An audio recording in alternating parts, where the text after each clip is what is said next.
La vanille, c'est le parfum de la Réunion, non ? Enfin, je sais pas vous, si vous l'avez sous la main au quotidien, mais c'est pas un parfum qu'on sent à tous les coins de rue non plus, hein. La vanille Bourbon flotte en étendard sur l'île, mais c'est une denrée de plus en plus invisible, beaucoup moins cultivée qu'avant. La faute à la chute des cours, passé l'âge d'or des années 80.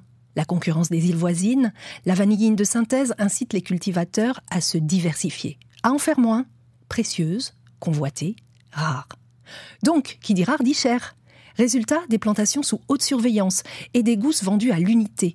Sans compter les vanilles dentelles, bleues, givrées, labellisées, millésimées, on en passe de plus alambiquées.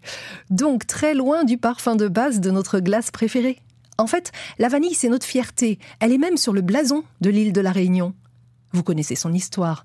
Utilisée par les Aztèques et les Mayas, elle a été apportée du Mexique à l'île Bourbon, où elle fit chou blanc. Jusqu'à ce qu'Edmond ait son trait de génie pour polliniser à la main la fleur de l'orchidée. En récompense, on donne au garçon, un esclave noir, le nom d'Albius, qui vient d'Alba, la blanche, blanche comme la fleur de la vanille. On connaît, on croit tout savoir sur ces belles gousses noires. Et pourtant, les scientifiques récemment avouaient n'avoir pas encore complètement découvert les tréfonds de son ADN. Elle nous réserverait encore des surprises ? Sans doute, mais pas sûr que ça concerne vraiment nos papilles. Elles sont déjà à tu et à toi avec la vanille ici-bas. En glace, en rhum arrangé, en gâteau patate, en canard, en poulet, en crème, dans le pot de sucre ou dans le café. Vous voulez en rajouter des recettes à la vanille ? Un tacon, ça même, la Réunion.